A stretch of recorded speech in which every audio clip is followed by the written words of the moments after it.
Jobmaster, the way you strip it, you flip it over this way, you unscrew the top. When that comes off, you then pull the spring out.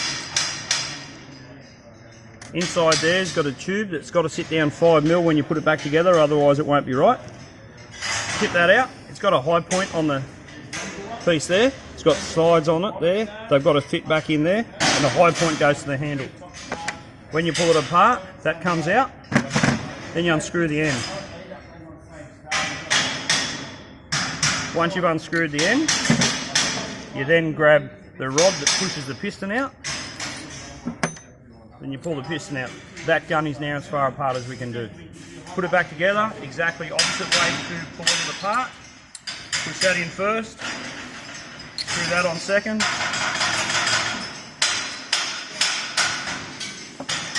It's got a slot in there. When you put it in, if it's out of whack, it'll sit high, and you just turn it till it drops. When it drops, you know it's right. Then you get the high point with the back, and it's got to sit down that 5mm again. If it sits up, it's not going to work. Then you put the spring in,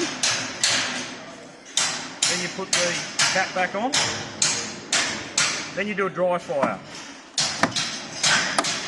It's fired, so it's ready to use.